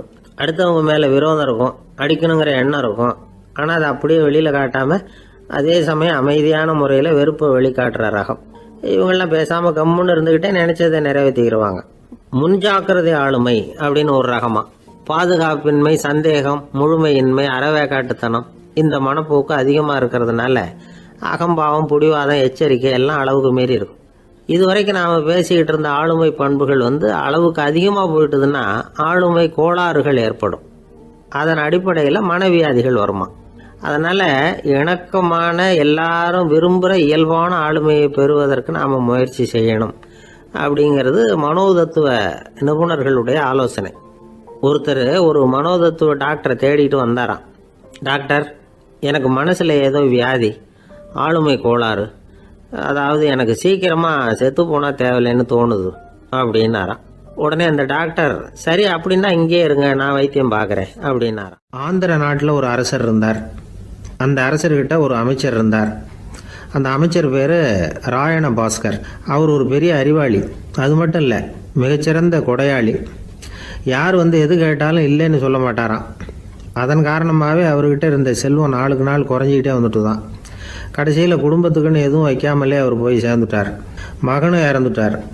அந்த குடும்பத்தில் மிஞ்சி இருந்தது அவருடைய மருமகள், ஒரு பேரன், அவ்வளவுதான். இருந்த ஒரே சொத்து பழுதடைஞ்ச ஒரு வீடு. அந்த அம்மா மற்ற வீடுகளில் வேலை செஞ்சு தன்னுடைய பிள்ளைய படிக்க வச்சுக்கிட்டு வராங்க. அந்த புள்ள ஒரு பெரிய வள்ளலுடைய பேரன்கிறது அந்த பள்ளி வாத்தியார்களுக்கும் தெரியும். அதனால் அவங்களும் இவங்ககிட்ட கொஞ்சம் அன்பாகவும் அக்கறையாகவும் பழகி பாடம் சொல்லி கொடுத்துக்கிட்டு இருக்கிறாங்க. ஒரு நாள் ஒரு புகழ்பெற்ற கவிஞர் ஒருத்தர் அந்த பள்ளிக்கூடத்துக்கு வந்திருக்கிறார். ஆசிரியர்கள்கிட்ட பேசிக்கிட்டு இருந்தப்போ ஒரு செய்தியை சொன்னாராம். ராயண பாஸ்கருங்கிற வள்ளல் எனக்கு நிறைய உதவிகள் செஞ்சிருக்கார், என்னை பாராட்டி பரிசுகள்லாம் கொடுத்துருக்கிறார். அந்த வள்ளல் வாழ்ந்த கிராமத்தை பார்க்கணுங்கிறதுக்காக தான் இப்போ இங்கே வந்திருக்கிறேன் அப்படின்னாராம். ஆசிரியர் உடனே இந்த பையனை கூப்பிட்டு, இதை பாருங்கள், இவன் யார் தெரியுமா, நீங்கள் குறிப்பிடுகிற அந்த வள்ளலின் பேரன் அப்படின்னு அறிமுகப்படுத்தினாராம். கவிஞரின் கண்களில் ஆனந்த கண்ணீர். அந்த பரவச நிலையிலேயே அந்த வள்ளலை பற்றி கவி பாட ஆரம்பிச்சுட்டாராம். இந்த சின்ன பையன் அதை கேட்டிருக்கிறான்.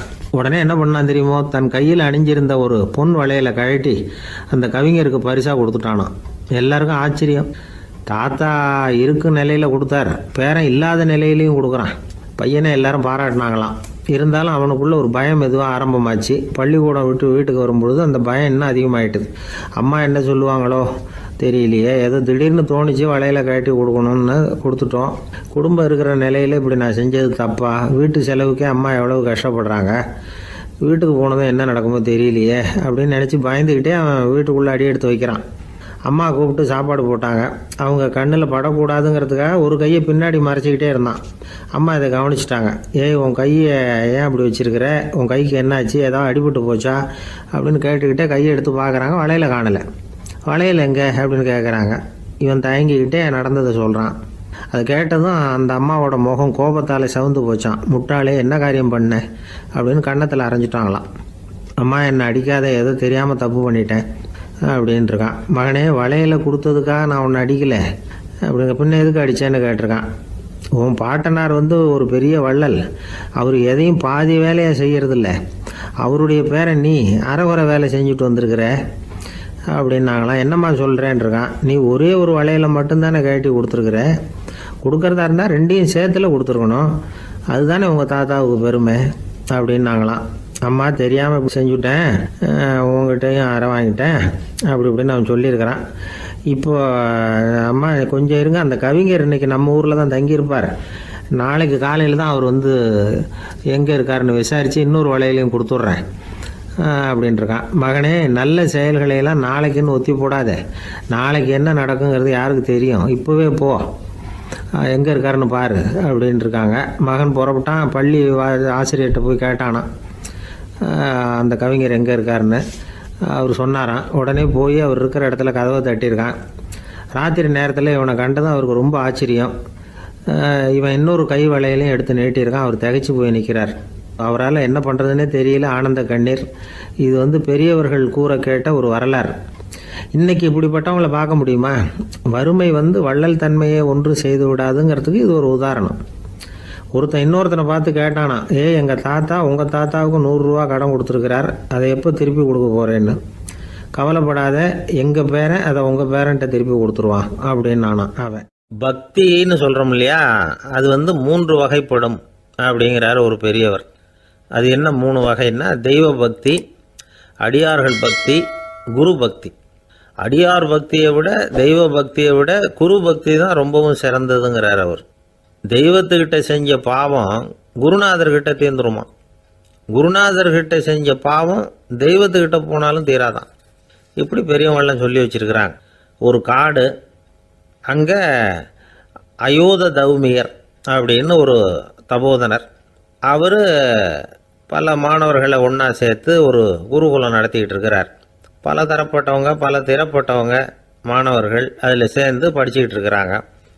பாஞ்சால ராஜகுமாரன் ஒருத்தனும் அந்த குருகுலத்தில் சேர்ந்து படிச்சுக்கிட்டு இருக்கிறான். அவன் பேர் ஆருணி. பெரிய இடத்து புள்ள, இருந்தாலும் படுப்பில் ரொம்ப கெட்டிக்காரனாக இருந்தான். அவன் தான் அங்கே முதல் மாணவன். ஒரு நாள் குருநாதர் அந்த அரசகுமாரனை கூப்பிட்டார். நம்ம குருகுலத்துக்கு சொந்தமான வயலில் தண்ணீர் பெருகி வெள்ளம் பயிரை அழிக்குதான், அதனால் நீ போய் மடையை அடைச்சிட்டு வந்துரு அப்படின்னார். அந்த அரசகுமாரன் உடனே புறப்பட்டான். குருநாதர் சொல்லிட்டார்ல, உடனே புறப்பட்டான். நான் பெரிய இடத்து பிள்ளையாச்சே, ராஜகுமாரனாச்சே, ரொம்ப செல்வாக்கூட வளர்ந்தவனாச்சே, நான் போய் வயலில் இறங்கி வேலை செய்கிறதா அப்படின்னுலாம் அவன் நினைக்கல. குருநாதர் கட்டளையை நிறைவேற்ற வேண்டியது நம்ம கடமை அப்படின்னு நினச்சான். உடனே ஒரு மண்வெட்டியை தூக்கி தோளில் வச்சுக்கிட்டு புறப்பட்டு போயிட்டான். வயலுக்கு போனான். பார்த்தான், தண்ணி கரையை உடச்சிக்கிட்டு வயலுக்குள்ளே ஏகமாக பாஞ்சிக்கிட்டு இருக்குது. இவன் மண்வெட்டியால் களிமண்ணை புல்லோடு சேர்த்து புல் பத்த மாதிரி வெட்டி வெட்டி போட்டான். இருந்தாலும் மடையை அடைக்க முடியல. தண்ணி அதை மீறி வந்துக்கிட்டே இருக்குது. தண்ணி வேகமாக வயலுக்குள்ளே போய்கிட்டே இருக்குது. போடுற பத்தையெல்லாம் கரைஞ்சி கரைஞ்சி போயிட்டுருக்கு. இருந்தாலும் இவன் தன்னுடைய முயற்சியை கைவிடலை. வெட்டி வெட்டி போட்டுக்கிட்டே இருக்கிறான். காலையில் அங்கே போனவன் சாயந்தரம் வரைக்கும் இப்படி செஞ்சுக்கிட்டு இருக்கிறான். உடம்பும் மனசும் ரொம்பவும் சோர்ந்து போச்சு. இருந்தாலும் குருநாதர் இட்ட கட்டளையை நிறைவேற்றாமல் இருக்கிறோமேங்கிற ஒரு குறை அவனுக்கு இருக்குது. குரு கட்டளையை நிறைவேற்றாத நான் இன்னமும் இருக்கணுமா அப்படின்னு யோசனை பண்ண ஆரம்பிச்சிட்டான். என்ன செய்யலாம்னு பார்த்தான். நம்ம குருநாதர் இட்ட பணிக்காக இந்த உடம்பையே தியாகம் பண்ணலாம் அப்படின்னு முடிவு பண்ணான். தண்ணி பாயுதில்ல, அதுக்கு குறுக்க விழுந்து அப்படியே மடையை அடைச்சிக்கிட்டு அப்படியே படுத்துட்டான். இது மற்றவங்களுக்கு தெரியாது. அன்னைக்கு ராத்திரி ஒரு விளக்கு முன்னாடி உட்காந்து குருநாதர் பிள்ளைங்களுக்கு பாடம் சொல்லி கொடுத்துக்கிட்டு இருக்கிறார். முதல் வரிசையில் இருக்கக்கூடிய ராஜகுமாரனை காணலை. நம்ம ஆருணி எங்கே போனா அப்படின்னு சொல்லி மற்ற மாணவர்களை விசாரித்தார். இப்போ அவங்க சொன்னாங்க, சுவாமி அவன் காலையில் வயலுக்கு வந்து மடையை அடைக்கிறதுக்காக போனான், நீங்கள் தான் போக சொன்னீங்க, இன்னும் திரும்பி வரல அப்படின்னு அவர் பையன். குருநாதர் உடனே ஒரு தீவெட்டி எடுத்துக்கிட்டு மாணவர்களை அழைச்சிக்கிட்டு வயலுக்கு போனார். அங்கே போய் பார்த்தா ஆளை காணும். ஆறுமணின்னு சொல்லி சத்தம் போட்டு கூப்பிட்டு பார்க்குறார். நான் இங்கே இருக்கேன் குருநாதா அப்படின்னு காலுக்கு அடியிலேருந்து ஒரு சத்தம் வருது. குனிஞ்சு பார்த்தா அவன் மடையில் படுத்துருக்கிறான். என்னப்பா இதுன்னார். காலையிலேருந்து இந்த மடையை அடைச்சி பார்த்தேன் சுவாமி, முடியல, அதனால் இப்படி குறுக்க படுத்துட்டேன், என்னை தாண்டறதுக்கு பயந்து போய் தண்ணியே தேங்கி நின்றுட்டுது அப்படின்னா. அவனுடைய குரு பக்தியையும் அவனை தாண்டறதுக்கு அஞ்சு நிற்கிற தண்ணி தேக்கத்தையும் பார்த்துட்டு எல்லாரும் ரொம்ப ஆச்சரியப்பட்டு போயிட்டாங்களாம். 6 மணி எழுந்திரிச்சு வா அப்படின்னு கூப்பிட்டாரான் குருநாதர். அவன் தண்ணீரை பொழந்துக்கிட்டு எழுந்திரிச்சு வந்தானான். அதனால் அவனுக்கு வந்து உத்தாலகன் அப்படின்னு ஒரு பேர். உத்தாலகன்னா தண்ணீரை பிளந்தவன் அர்த்தம். அந்த உத்தாலகன் மாதிரி இந்த காலத்து மாணவர்களுக்கும் குரு பக்தி வேணும் அப்படின்னு சொன்னோம் ஒரு பள்ளிக்கூடத்தில். உடனே நிறைய மாணவர்கள் எழுந்திரிச்சு நின்னாங்க. சார், நீங்கள் எங்களை வந்து இன்னமும் சரியாக புரிஞ்சுக்கலன்னு நினைக்கிறோம். அன்னைக்காவது ஒருத்தன் அப்படி இருந்தான், இன்னைக்கு ஏகப்பட்ட உத்தாலகர்கள் இருக்கிறோம். எங்கள் வாத்தியார் கட்டளை இட்டா இப்போவே அது மாதிரி வயலுக்கு போய் மடையில் குறுக்கப்படுத்துக்கிறதுக்கு இந்த வகுப்பில் உள்ள அத்தனை பேரும் தயாராக இருக்கிறோம் அப்படின்னாங்க. அப்படியா அப்படின்னு சொல்லி கேட்டோம் ரொம்ப சந்தோஷமாக. ஒருத்தன் ரொம்ப அடக்கமாக எழுந்திரிச்சான். அப்புறம் சொன்னான், ஆமாம் சார், வகுப்பில் வந்து இவர் நடத்துகிற பாடத்தை கேட்டுக்கிட்டு இருக்கிறத விட பேசாமல் போய் மடையில் படுத்துடுறது ஒன்றும் கஷ்டமான காரியமாக இருக்காது, அதனால தான் எல்லாரும் அங்கே போகிறேன்னு சொல்கிறோம் அப்படிங்கிறான். 11ஆம் நூற்றாண்டில் ஒரு புகழ்பெற்ற இறைநேச செல்வர் வாழ்ந்து வந்தார். அவர் பேர் அப்துல்லா ஹிஸ் சௌமை. இப்போது சோவியத் ரஷ்யாவில் உள்ள ஜீலான்கிற நகரத்தோட புறநகர் பகுதியில் நீப்புன்னு ஒரு ஊர், அங்கே தான் அவர் இருந்தார். அவருக்கு ஒரு ஆப்பிள் தோட்டம் இருந்தது தஜ்லா நதி ஓரத்துல. அந்த தோட்டத்துல அவர் ஒரு நாள் உலாவிக்கிட்டு இருக்கிறார். அந்த சமயத்துல 20 வயசுள்ள அழகான இளைஞர் ஒருத்தர் அவர் முன்னாடி வந்து நின்னார். என்ன நீங்க மன்னிக்கணும்னார். இவருக்கு ஒன்னும் புரியல. யாரப்பா நீ என்ன கெடுதல் பண்ணின, நான் எதுக்காக உன்னை மன்னிக்கணும் அப்படின்னு கேட்டார். ஐயா, என் பேரு அபு சாலிஹ் மூசா, இங்க இருந்து 4 கல் தொலைவில் இருக்கக்கூடிய இதே தஜ்லா நதி ஓரத்துல தான் நான் இருக்கிறேன். நேத்து மத்தியானம் எனக்கு ஒரு நல்ல பசி. அந்த நேரம் ஒரு ஆப்பிள் பழம் இந்த நதியில மிதந்து வந்தது. அவசரத்துல அதை எடுத்து சாப்பிட்டதுக்கு அப்புறம் தான் அப்படி செஞ்சது பெரிய தவறுங்கிறத உணர்ந்தேன். ஒரு பொருளுக்கு உரியவர்கள் யாரோ அவங்க அனுமதி இல்லாம அந்த பொருளை சாப்பிடுறது ஹராமான அந்த பழம் வந்து என் வயத்துக்குள்ள போனதுல இருந்து எனக்கு நிம்மதி இல்ல. ராத்திரி பூரா தூங்கவே முடியல. காலையில எழுந்திரிச்சதும் இந்த நதி ஓரமா பாத்துக்கிட்டே வந்தேன். உங்க தோட்டத்தை பார்த்தேன். ஒரு மரத்தோட கிளை வந்து தண்ணியில தொட்டுக்கிட்டு இருக்கிறத பார்த்தேன். அதனால நான் சாப்பிட்ட பழம் இங்க இருந்து தான் வந்திருக்கணும். அந்த பழத்துக்கு உரியவர் நீங்க தான். நீங்க என்ன மன்னிச்சாதான் நான் சாப்பிட்ட பழம் ஹலாலா, குற்றம் நிவர்த்தியா, தயவு பண்ணி மன்னிக்கணும் அப்படின்னு கண்கலங்க கேட்டுக்கிட்டார். இதை கேட்ட இந்த சௌமையை ஆச்சரியத்தோட அந்த இளைஞரை கூர்ந்து கவனிச்சார். இந்த அளவுக்கு நேர்மையான ஒரு நல்ல மனுஷனை விட்டுறக்கூடாது அப்படின்னு மனசுக்குள்ள முடிவு பண்ணிக்கிட்டார். நிமிர்ந்து அந்த இளைஞரை பார்த்தார். இதுக்கு நீ வந்து தண்டனையை ஏத்துக்கத்தான் வேணும்னார். எதுவா இருந்தாலும் ஏத்துக்கிறதுக்கு தயார்னார் அவர். இதுக்கு தண்டனையா 12 வருஷ காலம் நீ இங்க பணிவிடைகள் செய்யணும்னார். பணிவிடை செய்யறது என்னுடைய பாக்கியமா நினைக்கிறேன் அப்படின்னு சொல்லிவிட்டு மகிழ்ச்சியோட அந்த தண்டனையை ஏத்துக்கிட்டார். 12 வருஷம் முடிஞ்சது. அந்த 12 வருஷ காலத்துல அந்த இளைஞரோட வயசும் தகுதியும் வளர்ந்தது. கடைசியில் அந்த பெரியவர் அந்த இளைஞரை கூப்பிட்டார். இதை பாருப்பா, இன்னையோட உன் பணிவிடை காலம் 12 வருஷம் முடிஞ்சது. ஆனா தண்டனை இதோட முடிஞ்சுட்டதா நினைக்காத, அது இன்னமும் முடியல. கடைசியா இன்னும் ஒரு தண்டனை பாக்கி இருக்கு, அதை நீ ஏத்துக்கணும்னார். எதுவா இருந்தாலும் ஏத்துக்கிறதுக்கு சித்தமா இருக்கிறேன். எனக்கு ஒரு மகள் இருக்கிறா, அவளுக்கு 2 கண்ணும் தெரியாது, 2 காதும் கேட்காது, 2 காலும் செயல்படாது, அவளை நீ கல்யாணம் பண்ணிக்கணும் அப்படின்னார் பெரியவர். இதை கொஞ்சமும் ஒரு எதிர்பார்க்கல. திகைச்சார். அடுத்த நிமிஷம் சரி, இதையும் நான் மனப்பூர்வமா ஏத்துக்கிறேன். இறைநேசர் செல்வர் சௌமை அவர்களுடைய புதல்வி பாத்திமாவுக்கும் இளைஞர் அபு சாலிஹ் மூசாவுக்கும் அடுத்த சில தினங்கள்ல முறைப்படி திருமணம் நடந்தது. திருமணத்துக்கு அப்புறம் மணமகளை பார்த்த அந்த இளைஞர் திகைச்சு போயிட்டார். ஏன்னா அந்த பெரியவர் சொன்னதுக்கு நேர்மாறா இருந்தார். பாத்திமா உடல் குணம் எதுவும் கிடையாது, ரொம்ப அழகா இருந்தாங்க. மறுநாள் சௌமை அபு சாலிஹை கூப்பிட்டு இதுக்கு விளக்கம் சொன்னாராம். என் மகளுக்கு கண்ணு தெரியாதுன்னு சொன்னதுதான் சொல்லியிருந்த நேத்து முன்னாடி சொன்னேன். அது எந்த விதமான தீய காட்சிகளும் அவ கண்ணுக்கு தெரியாதுன்னு தான் அர்த்தம். காது கேட்காதுன்னு சொன்னேன், தீய விஷயங்களை அவ கேட்க மாட்டான்னு அர்த்தம். கால்கள் செயல்படாதுன்னு சொன்னேன், வீட்டை விட்டு தீமையான இடங்களுக்கு அவ போக மாட்டான்னு அர்த்தம் அப்படின்னா. 12 வருஷத்துக்கு முன்னாடி உன்னை முதல் முறையா பார்த்தப்பவே உண்மை வந்து என்னுடைய சீடரா மானசீகமா ஏத்துக்கிட்டேன் அப்படிங்கிற விவரத்தையும் சொன்னாராம். இந்த இளைஞர் அபு சாலிஹ் பிற்காலத்துல ஒரு பெரிய ஆன்மீக மேதையா உயர்ந்தார். அந்த தம்பதிகளுக்கு 60வது வயசுல ஒரே ஒரு குழந்தை பிறந்தது. அந்த ஃபாதர் ஜிலானி முஹைத்தீன் ஆண்டகை, அதாவது அந்த குழந்தை தான் ஆன்மீக பேரரசர் முஹைத்தீன் ஆண்டகை. அப்படி அந்த கதையை சொல்லுவாங்க பழைய இதை. அப்படிப்பட்ட பெரியவர்களுடைய வாழ்க்கை தான் நமக்கு வழிகாட்டணும். எனக்கு ஒரு சிநேகிதன் அவன் சொன்னான், டேய் என்னுடைய மாமனார் கூட தன்னுடைய பொண்ணை எனக்கு திருமணம் பண்ணி கொடுக்கறதுக்கு முன்னாடி ஒரு செய்தியை சொன்னார், பொய்ன்னு அப்புறமா தான் தெரிஞ்சது அப்படின்னா. என்ன சொன்னார்னு கேட்டோம். என் பொண்ணு மாசத்துக்கு ஒரு தடவை ஏதாவது கோபம் வந்தா கையில கிடைக்கிறத எடுத்து உங்க மேல எரிவா, நீங்க தான் அனுசரிச்சு நடந்துக்கணும்னு சொன்னார் அப்படின்னா. அப்படி அவர் சொன்னது பொய்யா அப்படின்னு கேட்டேன். ஆமா, அவர் மாசம் ஒரு தடவைன்னு அவர் சொன்னது பொய், தினம் ஒரு தடவை அப்படி செய்யறா, இதுதான் உண்மை அப்படின்னு. ஒருத்தர் ஓடி வந்தார், இன்னொருத்தரை பார்த்து, சார் உங்க சைக்கிளை ஒரு நாள் இரவல் கொடுங்களேன், பக்கத்து ஊருக்கு போயிட்டு வர வேண்டியிருக்கு அப்படின்னார். இவர் சைக்கிளை கொடுத்து பத்திரமா கொண்டுட்டு போங்கன்னார். சார் இதை பத்திரமா கொண்டு போறேன், கவலையே வேணாம், ஏன்னா இது உங்களோட சைக்கிள் அப்படின்னு நான் நினைக்கல, என்னோட சைக்கிளா நினைக்கிறேன் அப்படின்னார். அதுக்கப்புறம் தான் இவருக்கு உண்மையாவே பயம் வந்துட்டுது. ஏன்னா அவர் சொன்னது மாதிரி அதை தன்னோட சைக்கிளாவே நினைச்சு தள்ளிட்டு போட்டா என்ன பண்றது? எது எதை நம்முடையதா நினைக்கணுங்கிறதுக்கு ஒரு வரையறை இருக்கு. சில பேர் ஆபீஸையே வீடா நினைச்சு விடுறது உண்டு. அப்படிப்பட்டவங்க கூட வீட்டை ஆபீஸா நினைக்கிறது இல்லை. ஏன்னா வீட்டில் இவர் ஆபீஸரா நடந்துக்க முடியறதில்லை. இதெல்லாம் ஒரு பக்கம் இருக்கட்டும், இப்போ விஷயத்துக்கு வருவோம். பொறியியல் மேதை டாக்டர் விஸ்வேஸ்வரய்யா இருந்தார் இல்லையா, பாரத ரத்னா விருதெல்லாம் கொடுத்தாங்களே. ஆபீஸ் வேலை வேற, சொந்த வேலை வேற அப்படிங்கிறதுக்கு ஒரு உதாரணமா இருந்தவர் அவர். மைசூர் மகாராஜா கிட்ட திவானா இருந்தார். அவர் ஒரு நாள் அரசாங்க வேலை காரணமா வெளியூர் போயிருந்தார். ஹாசன்கிற ஊருக்கு பக்கத்துல ஒரு பயண மாளிகை, அங்க தங்கிவிட்டார். ராத்திரி அங்க தங்கி இருந்துட்டு விடிஞ்சதும் ஊருக்கு திரும்புறதாக திட்டம். ராத்திரி தூங்குறதுக்கு ரொம்ப நேரம் ஆயிட்டுது. ரொம்ப நேரம் வரைக்கும் அரசாங்க சம்பந்தப்பட்ட வேலைகளையே பார்த்துக்கிட்டு இருக்கிறார். அரசாங்க ஃபைல்கள் நிறைய இருந்தது. அதையெல்லாம் ஒவ்வொன்றா எடுத்தார், படித்து பார்த்தார், பரிசீலனை பண்ணார். அதில் எழுத வேண்டியதை எழுதினார், கையெழுத்து போட்டார். ஒரு வழியாக அந்த வேலையெல்லாம் முடிஞ்சுது. அதுக்கப்புறம் என்ன பண்ணார்னா, தன்னுடைய சூட்கேஸை திறந்தார். அதிலிருந்து 2 மெழுகுவத்தியை எடுத்து கொளுத்தி வச்சார்.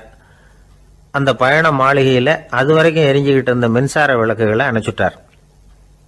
அதுக்கு பிறகு அந்த மெழுகுவத்தி வெளிச்சத்தில் சில புத்தகங்களை தொடர்ந்து படிக்க ஆரம்பிச்சிட்டார். அந்த பயண மாளிகையில் பணியாளராக இருந்தவர் இதை பார்த்துட்டு ஓடி வந்தார். மறுபடியும் மின் விளக்கு போடுறதுக்காக போனார். விஸ்வேஸ்வரய்யா அதை பார்த்துட்டு போட வேணாம்ட்டாராம். இது வரைக்கும் நான் அரசாங்க அலுவல்களை கவனிச்சுக்கிட்டு இருந்தேன், அதனால மின் விளக்குகள் அப்போ எரிஞ்சதில் தப்பு இல்லை. இப்போ நான் புத்தகம் படிச்சுக்கிட்டு இருக்கேன், இது என்னுடைய சொந்த வேலை, இங்கே இருக்கிற மின் விளக்கு அதுக்காக ஏன் எரியணும் அப்படின்னு கேட்டாராம். இப்போ இருக்கிற சில அரசு பணியாளர்கள்கிட்ட இந்த சம்பவத்தை பேச்சோட பேச்சா சொல்லி பார்த்தேன். அவங்களால இதை ஜீரணிக்கவே முடியல. நேர்மை தேவைதான் சார், அதுக்காக அவ்வளவு தூரத்துக்கு அது தேவையா அப்படிங்கிறாங்க. விஸ்வேஸ்வரய்யா அப்படி பண்ணினது தான் ஒரு நேர்மையாளர் அப்படின்னு இந்த உலகத்துக்கு நிரூபிக்கணுங்கிறதுக்காக இல்லை. தான் அப்படி நடந்து காட்டினா தன்னை சுற்றி இருக்கிறவங்களும் அதை கேள்விப்படுறவங்களும் முடிஞ்ச அளவுக்கு பொது வாழ்க்கையில் அரசு பணியில் நேர்மையை கடைபிடிக்க முயற்சி பண்ணலாமே அப்படிங்கிறதுக்காகத்தான். இப்போவும் சில பேர் இருக்கிறாங்க, இவங்க ஆஃபீஸ் வேற வீடு வேறன்னு நினைக்கிறது இல்லை, அவ்வளோ உரிமை. ஒருத்தர் அப்படிதான், அவருக்கு அவசரமாக 5000 ரூபா தேவைப்பட்டது. ஆஃபீஸு பணத்தை எடுத்துக்கிட்டார். அந்த நேரம் பார்த்து ஆடிட் வந்துட்டுது, ஆப்பிட்டுக்கிட்டார். விசாரணை நடக்குது. அவர் சொல்றார், சார் நான் நேரம் காலம் பார்க்காம ஆஃபீஸில் வேலை செய்வேன், ஏன்னா அதை என்னோட ஆஃபீஸாக நினைக்கிறேன். அவசரத்துக்கு அந்த பணத்தை எடுத்தேன், மறுபடியும் வச்சுடலாம்னு தான் இருந்தேன், அதுக்குள்ளே இப்படி ஆயிட்டுது. நீங்கள் என்ன நினைச்சாலும் சரி, நான் ஆஃபீஸ் வேற வீடு வேற அப்படின்னு நினைக்கிறது இல்லை, அது என்னோட சுபாவம் அப்படின்னார். விசாரணை பண்ணவர் தீர்ப்பு வழங்கினார். உங்கள் சுபாவத்துக்கு மதிப்பு கொடுத்து நானும் தீர்ப்பு வழங்குறேன். நீங்கள் கொஞ்ச நாள் ஜெயிலில் இருந்துட்டு வாங்க, அது உங்களுக்கு கஷ்டமாக இருக்காதுன்னு நினைக்கிறேன். ஏன்னா அங்கே போனாலும் நீங்கள் உங்கள் சுபாவப்படி வீடு வேற ஜெயில் வேறன்னு நினைக்க மாட்டீங்க அப்படின்னாராம். உபயோகமா இருக்கு அப்படின்னார். உடனே பார்வை இல்லாத அந்த பெரியவர் சொன்னாரு, வெளிச்சம்னு ஒண்ணு உண்மையிலேயே இருக்குதா அப்படின்னு கேட்டாராம். உண்மையிலேயே வெளிச்சம் இருக்குங்க அப்படின்னு சொல்லியிருக்கிறாங்க, அதை நான் நம்ப மாட்டேன் அப்படின்னாரா அவரு. சூரியன் இருக்கு, சந்திரன் இருக்கு, நட்சத்திரம் இருக்கு அப்படின்லாம் சொல்லி பார்த்துருக்குறாங்க, அதையெல்லாம் ஒத்துக்கிறேன், ஆனா அதையெல்லாம் என்னை கொஞ்சம் தொட்டு பார்க்க விடுங்களேன் அப்படின்னாராம். அதையெல்லாம் தொட்டு அறிய முடியாது அப்படின்னு சொல்லியிருக்கிறாங்க. அப்படின்னா முகர்ந்து அறியறேன், மோந்து பார்க்குறேன், மோர்ந்து பார்க்க விடுங்க, ஏதாவது வாசனை வருதான்னு பார்க்குறேன் அப்படின்னு இருக்கார். அதுவும் முடியாதேன்னாங்களாம். பெரியவர் யோசனை பண்ணியிருக்கிறார். சரி பரவாயில்ல, முரசு அடிக்கிறது மாதிரி அடிச்சு பார்க்கவாவது ஏற்பாடு பண்ணி கொடுங்க. அதை அடிச்சு பார்த்து அதோட சத்தத்தை உணர்ந்துக்கிறேன் அப்படின்னாராம். அதாவது ஒளியின் ஒலியை, அதாவது வெளிச்சத்தின் சத்தத்தை புரிஞ்சுக்கிறேன் அப்படின்னு சொல்லியிருக்கிறார். அதுக்கும் சாத்தியம் இல்லைன்னு சொல்லியிருக்கிறாங்க. சரி, அதுவும் முடியலன்னா அந்த வெளிச்சத்துல கொஞ்சம் எடுத்து என் கையில கொடுங்க, வாயில போட்டு சாப்பிட்டு பாக்குறேன் ருசி எப்படி இருக்குன்னு அப்படின்னு சொல்லி பார்த்திருக்காரு. எந்த வகையிலயும் அவரை அதை ஒத்துக்க வைக்க முடியல. சுத்தி இருந்தவங்க எல்லாம் குழம்பி போயிட்டாங்க. என்னங்க, நாங்க சொல்றத நீங்க நம்பலையா அப்படின்னு கேட்டிருக்காங்க. என்னுடைய 4 புலன்களுக்கும் புலப்படாத ஒன்ன நான் மாயை அப்படிங்கிறேன். நீங்க என்ன அவமானப்படுத்துறதுக்காக இப்படி சொல்றீங்கன்னு நினைக்கிறேன். ஏதோ உங்களுக்கு எல்லாம் பார்வைன்னு ஒண்ணு இருக்கிறதாகவும் அது எனக்கு இல்லைங்கிறதாகவும் சொல்லி என்ன நீங்க அவமதிக்கிறீங்க அப்படின்னார். தர்க்க சாஸ்திரத்துல மேதையான அந்த பெரியவர். சுத்தி இருந்தவங்க பார்த்தாங்க, வெளிச்சம் இருக்குங்கிறத இவர் நம்பணும், இவரை நம்ப வைக்கணும் அப்படின்னா அது புத்தரால தான் முடியும் அப்படின்னாராம் ஒருத்தர். சரி, அவர்கிட்டயே போவோம் அப்படின்னு சொல்லி எல்லாரும் அவர்கிட்ட போய் சேர்ந்தாங்க. விவரத்தை சொன்னாங்க. புத்தர் சிரிச்சாராம். எப்படிப்பட்டதுன்னு நான் நினைக்கிறேனோ, அதாவது உண்மை, அப்படித்தான் அவரும் நினைக்கிறார். எதையும் அனுபவபூர்வமா உணர்ந்தாதான் நம்ப முடியும். ஒளிய அனுபவித்து அறியாத வரையில அது இருக்கிறதா இல்லையா அப்படிங்கிற கேள்விக்கு இடம் கிடையாது. அதனால அவரு அதை நம்பாததும் சரிதான் அப்படின்னு சொன்னாராம் புத்தர். அதுக்கப்புறம் சொல்லியிருக்கார், உங்களை குணப்படுத்தி கொள்ளலாம், உங்களுக்கு தேவை ஞானி கிடையாது, உங்களுக்கு தேவை மருத்துவர் அப்படின்னாரா. ஒரு டாக்டர் கிட்ட அழைச்சிட்டு போயிருக்கிறாங்க. பார்வை கிடைச்சிட்டுது. வெளிச்சத்தை கண்டதும் அவர் மகிழ்ச்சி அடைஞ்சார். புத்தரை வணங்கினார். நான் வாதம் பண்ணேன், நீங்க எதிர்வாதம் பண்ணல. என்னுடைய பிரச்சனை மருத்துவரால் தான் தீரும் அப்படின்னு சொல்லி எனக்கு பார்வை கிடைக்க செஞ்சீங்க அப்படின்னாராம். மனித குலத்துல ரொம்ப அதிகமானவர்கள் நிலைமை இப்படித்தான். கண்ணை மூடிக்கிட்டு அதை சரின்னு ஒருத்தர் வலியுறுத்தி சொல்லிட்டு இருந்தா அவருக்கு உதவுறது அப்படிங்கிறது முடியாத காரியம். இந்த காலத்துல சில பேர் கண்களை திறந்துகிட்டே சில காரியங்கள் பண்ணுவாங்க. அது தப்புன்னு அவங்களுக்கு பின்னாடி தான் புரியும். ஒருத்தர் தன்னுடைய வலது காலில் கட்டு போட்டுக்கிட்டு அப்படி வந்தார். என்ன ஆச்சுன்னு விசாரிச்சாங்க. எங்க வீட்டு கண்ணாடி ஜன்னல்களை வெளிப்பக்கமா இருந்து சுத்தப்படுத்திக்கிட்டு இருந்தேன், சரியா தொடச்சிக்கிட்டு இருக்கோமா அப்படின்னு கொஞ்சம் பின்னாடி தள்ளி நின்னு பார்த்தேன் அப்படின்னார். அதுக்கும் உங்க கால் உடைஞ்சதுக்கும் என்ன சம்பந்தம்னு கேட்டாங்க. நான் குடியிருந்தது 4வது மாடியாச்சே அப்படின்னாராம். அன்பா இருக்கணும்னு அநேக பெரியவங்க சொல்லி இருக்கிறாங்க. நாமளும் அதை கேட்டுட்டு அன்பு காட்டுறதுக்கு தயாரா தான் இருக்கிறோம். அதை வாங்கறதுக்கு தான் ஆளை காணும். இருந்தாலும் அன்புல எத்தனையோ வகை உண்டு. அதை சரியா புரிஞ்சுக்கிட்டு அதுக்கப்புறம் அன்பு காட்ட ஆரம்பிக்கணும். வகையை புரிஞ்சுக்காம அன்பு காட்டினா வம்புல மாட்டிக்க வேண்டியதுதான். அன்புன்னா சாதாரணமா நினைச்சு விடாதீங்க. அதுல எவ்வளவு விதம் தெரியுமா? இரக்கம், கருணை, காருண்யம், பந்துத்துவம், பட்சம், பாசம், நேசம், விசுவாசம், அபிமானம், காதல், பக்தி, இப்படி பல விதமா அதை பத்தி சொல்லி வச்சிருக்கிறாங்க பெரியவங்க. இந்த வார்த்தைகள்லாம் நாம கேள்விப்பட்டதுதான். இருந்தாலும் அதுகளுக்குள்ள என்ன வித்தியாசம்னு கேட்டா சரியா சொல்ல தெரியாது. அதனால இந்த வார்த்தைகளுக்கெல்லாம் பெரியவங்க என்ன விளக்கம் சொல்றாங்கன்னு இப்ப பார்க்கலாம். எளியவர்கள் மேல செலுத்துற அன்பு இருக்கு பாருங்க, அதுக்கு இரக்கம்னு பேரு. அறிவு பலம், சரீர பலம், இது ரெண்டும் இல்லாதவங்க மேல, அதாவது வலிமையற்றவர்கள் மேல செலுத்துற அன்பு இருக்கு பாருங்க, அதுதான் கருணை. எறும்புல இருந்து யானை வரைக்கும் சகல ஜீவராசிகள் மேலேயும் காட்டுற அன்புக்கு காருண்யம்னு பேரு, ஜீவகாருண்யம். சிவி சக்கரவர்த்தி காட்டின அன்பு இந்த ரகம். உறவினர்கள், சொந்தக்காரங்க, அவங்க வசதியா இருந்தாலும் வறுமையில இருந்தாலும் வித்தியாசம் இல்லாம காட்டுற அன்பு இருக்கு பாருங்க, அதுக்கு பேரு பந்துத்துவம். ஒரு எஜமானன் வேலையாள் கிட்ட காட்டுற அன்பு இருக்கு பாருங்க, அதுக்கு பேரு தான் பட்சம். அவனும் தன்னை மாதிரி மனுஷன்தாங்கிற நினைப்பு வேணும். ஒரு தாய் தன்னுடைய குழந்தை மேல, ஒரு குழந்தை தன்னுடைய தாய் மேல செலுத்துற அன்புக்கு பாசம்னு பேரு. ஈருடல் ஓர் உயிர்னு நினைக்கிறது இது. ராமரும் கௌசலையும் இதுக்கு உதாரணம். தம்மை ஒத்த நண்பர்கள் கிட்ட செலுத்துற அன்புக்கு நேசம்னு பேரு. வயசு, செல்வம், அந்தஸ்து, இந்த வித்தியாசமெல்லாம் பார்க்காம அவங்க சுக துக்கத்துல சமபங்கு எடுத்துக்கிறது இது. கிருஷ்ணன் குசேலர்கிட்ட காட்டினது இந்த ரகம். வேலை செய்யறவன் முதலாளி கிட்ட காட்டுற அன்புக்கு விசுவாசம்னு பேரு. தேசத்து மேலையும் தாய்மொழி பேர்லையும் செலுத்துற அன்புக்கு அபிமானம்னு பேரு. தேசாபிமானம்னு சொல்றமே இதுதான்.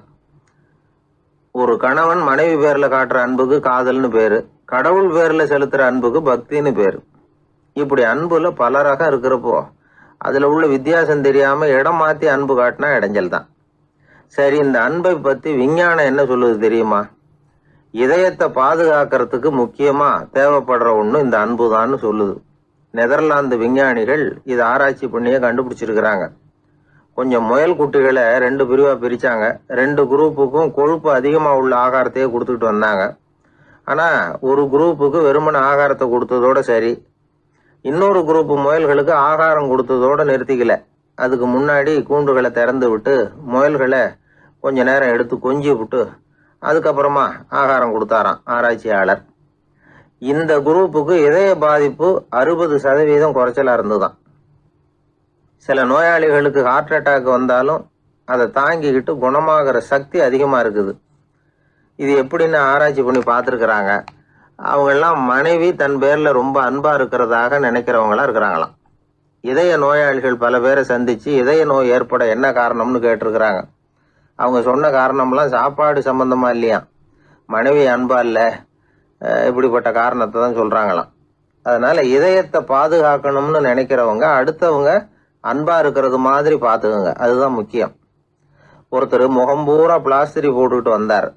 ரொம்ப கோபமாக, என்னங்க ஆச்சுன்னு விசாரித்தேன். எல்லாம் உங்களால் தான் சார்னார். விவரமாக சொல்லுங்களேன். என்ன உங்கள் தகவலை கேட்டுட்டு ஒரு பூனைக்குட்டியை கையில் எடுத்தேன், அன்பாக அதை தடவி கொடுக்கறதுக்காக. ஆனால் அது முந்திக்கிட்டது, அது என் முகத்தை தடவி கொடுத்துட்டுது. முகம் பூரா நகை கீறல், அதுதான் இப்படி அப்படின்னார். அன்புல அறிவு சேராததுனால வந்த கோளாறு இது. அந்த காலத்துல எல்லாம் படிக்கிறதுங்கிறது எப்படி தெரியுமா? குருகுல வாசம் செஞ்சு படிக்கணும். ஆசிரியருங்கிறவர் ஆசிரமத்தில் இருப்பார். அங்கே போய் அவருக்கு தொண்டுகள் செய்யணும். துணிகள்லாம் துவைச்சி போடணும். தூங்கும்போது காலை பிடிச்சி விடணும். புழுக்கமாக இருந்தால் விசிறி மட்டை எடுத்து விசிறணும்.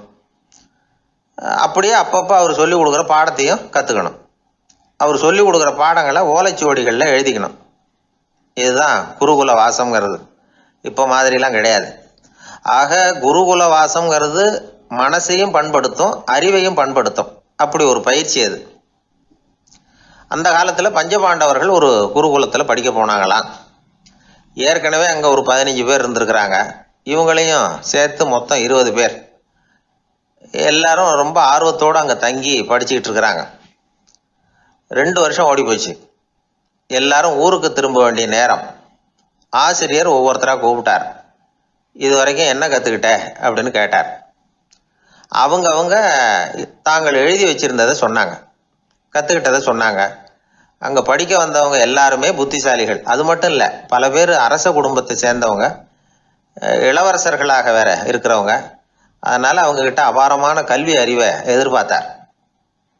ஒருத்தன் வந்தான், தான் எழுதி வச்சிருந்த சரித்திர பாடம் பூராவையும் படித்து காட்டினான். இன்னொருத்தன் வந்தான், தான் எழுதி வச்சிருந்த பூகோள பாடம் பூராவையும் படித்து காட்டினான். இப்படி ஒவ்வொருத்தராக அவங்க படித்தது என்னங்கிறத படித்து காட்டிவிட்டு போனாங்க. கடைசியாக தர்மர் வந்தார். பேசாமல் நிற்கிறார். தன் கையில் இருந்த ஓலைச்சுவடி கேட்டால் அவர் பிரிக்கவே இல்லை. ஆசிரியர் இவர்கிட்ட தான் அதிகமாக எதிர்பார்த்தார். ஆனால் இவரும் பேசாமல் நின்றுட்டு இருக்கிறார். நீ என்ன கற்றுக்கிட்ட சொல்லு, ஓலைச்சுவடியை பிரித்து படினார் அந்த முனிவர். தர்மர் அசையவே இல்லை.